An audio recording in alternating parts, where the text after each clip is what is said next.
नमस्कार साथियों, स्वागत है आपका आईबीएक्स स्टडी पॉइंट पर। और मैं हूं आपका दोस्त प्रशांत त्रिपाठी, लेकर आया हूं विद्युत फ्लक्स से संबंधित कुछ डेरिवेशन और उसके विषय में जो भी डिस्क्रिप्शन है उसके बारे में हम सब कुछ आपको बताएंगे। यह फिजिक्स के टॉपिक में क्लास 12 की क्लास है और क्लास 12 में फिजिक्स का टॉपिक है जिसमें पहला टॉपिक हमने आपको वैद्युत क्षेत्र पढ़ाया हुआ था। वैद्युत क्षेत्र के बाद वैद्युत फ्लक्स की बारी आती है और गॉस का प्रमेय आता है।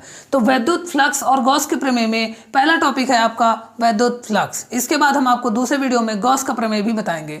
तो वैद्युत फ्लक्स के बारे में आपको विस्तृत जानकारी यहाँ पर दे रहे हैं। इससे पहले अगर आप हमारे चैनल से नए हैं तो चैनल को सब्सक्राइब जरूर कर लें और इसके पहले के वीडियो टॉपिक से वैद्युत क्षेत्र के जो भी आपको देखना है वो हमारे उसमें जाकर के आप प्लेलिस्ट में जा करके वहाँ से देख सकते हैं। तो चलिए शुरू करते हैं। वैद्युत फ्लक्स देखिए है क्या, यहाँ पर ई वैद्युत क्षेत्र की बात हो रही है। तो एक एग्जाम्पल के तौर पे समझिए कि यहाँ पर वैद्युत क्षेत्र ऐसे जा रहा है, ठीक है। एक पूरा निकाय है, वैद्युत क्षेत्र का एक निकाय है यहाँ पर, तो जहाँ पर वैद्युत क्षेत्र फैला हुआ है पूरा। और वहाँ पर वैद्युत क्षेत्र में हम क्या कर रहे हैं, एक काल्पनिक पृष्ठ मान ले रहे हैं। काल्पनिक पृष्ठ क्यों कि मान लीजिए कि उसके क्षेत्र में एक काल्पनिक कोई पृष्ठ रखा हुआ है। अब उस पृष्ठ में यहाँ पर एक देखिए पृष्ठ से होकर कुछ रेखाएं गुजर रही हैं। ये क्या है, वैद्युत क्षेत्र की क्या कहा जाता है, वैद्युत बल रेखाएं कहा जाता है इनको। तो वैद्युत बल रेखाएं क्या है, एक तरह से इसमें गुजर रही हैं। तो इसी काल्पनिक पृष्ठ से जो वैद्युत बल रेखाएं गुजर रही हैं उसी की संख्या को, यानी कि उसी के माप की संख्या को हम कहते हैं वैद्युत फ्लक्स। ठीक है, समझ में आ गया पूरी तरह से कि इस काल्पनिक एक पृष्ठ पर जो वैद्युत क्षेत्र के पूरा वैद्युत क्षेत्र है जहाँ पर काल्पनिक पृष्ठ है, जो वैद्युत बल रेखाएं इससे गुजर करके निकल रही हैं उसी की माप की संख्या को हम क्या कहते हैं, उसी बल रेखाओं की संख्या को वैद्युत फ्लक्स कहते हैं। देखिए थ्योरी, वैद्युत क्षेत्र में स्थित किसी काल्पनिक पृष्ठ से होकर गुजरने वाली वैद्युत बल रेखाओं की संख्या की माप को वैद्युत फ्लक्स कहते हैं। ठीक है, बात समझ में आई, चित्र से भी समझ में आ गया। इसको देखेंगे अपने आप आपको वैद्युत फ्लक्स की परिभाषा समझ में आ जाएगी।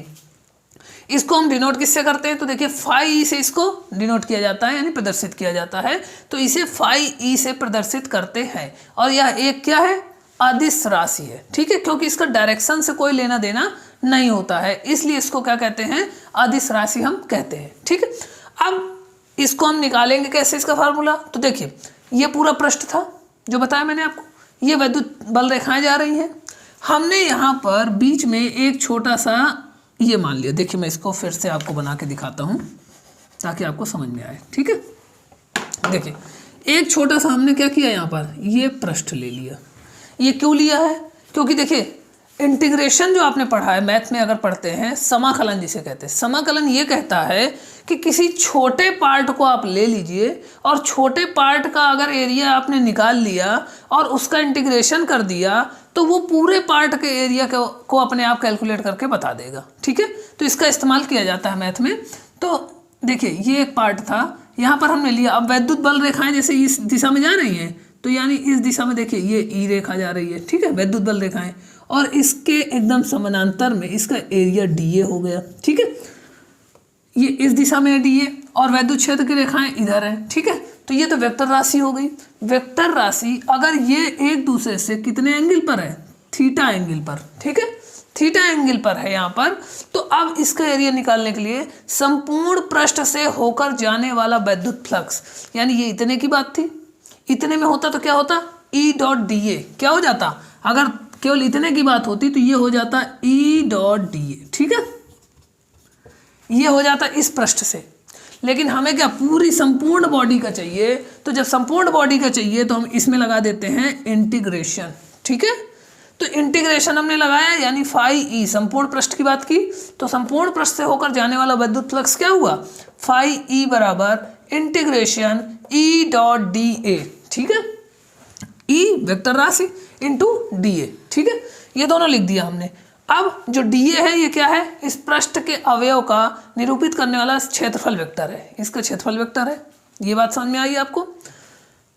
इससे थ्योरी है और कुछ नहीं है। वेक्टर ई और डी ए के बीच अगर थीटा कोण है, वही लिखा हुआ है, इन दोनों के बीच अगर थीटा डिग्री का कोण है तो इसको हम वेक्टर को जब तोड़ते हैं डॉट वेक्टर को, तो इतना गुणे इतना, और इसको मैंने आपको बताया था जिस एंगल से जुड़ा होता है तो कॉस थीटा होता है पहले ही, तो यहाँ पर E D A cos theta हो जाएगा। ठीक है, यानी अगर अकेले अकेले इसको खोल दिया जाए ई डॉट डी ए तो E D A cos theta हो गया। ठीक है, अब फाई निकालना था हमें, तो फाई में इंटीग्रेशन लगा था, ये यहाँ पे देखिए इसके बराबर था, तो इसको जब ओपन किया तो ये क्या हो जाएगा, E D A cos theta यहाँ पे आएगा, ई कॉस थीटा और डी ए, और इंटीग्रेशन दोनों तरफ लगा देना है, तो इंटीग्रेशन लग गया। तो ई कॉस थीटा तो कॉमन होता है, इंटीग्रेशन जब निकालते हैं हम तो उसी के रिस्पेक्ट में निकालते हैं जो इससे मैच करता है। ठीक है, तो ए मैच कर रहा है यानी एरिया, तो इसका जब निकालेंगे तो ये पूरा ए आ जाएगा इसका आंसर, इसके पूरे का इंटीग्रेशन हटाने पे ए आता है। तो यहाँ से ई कॉस थीटा पहले था और ए आ गया एक, यानी फाई ई बराबर ई ए कॉस थीटा। समझ में आ गया? सिंपल सा था कि इंटीग्रेशन इतना ई डॉट डी ए इतना करना है, ये चित्र से आ गया, और इसी को इंटीग्रेशन को खोल देना है, E D A cos theta हो गया, इंटीग्रेशन निकाल दिया तो ई ए कॉस थीटा। ठीक है, इतना आ गया आपका, यही आपका। और इसकी मात्रक क्या होता है, newton metre square coulomb inverse. ठीक, ये इसका मात्रक होता है, ये आपको यहाँ से पता चल गया। वैद्युत फ्लक्स क्या होता है, वैद्युत फ्लक्स किसी पृष्ठ पर गुजरने वाली वैद्युत बल रेखाओं को वैद्युत फ्लक्स कहते हैं। ठीक है, ये इतनी थ्योरी थी, ये इसको हम यहाँ पर खत्म करते हैं। इसके बाद आता है गॉस का प्रमेय, तो हम गॉस का प्रमेय आपको आगे बताते हैं।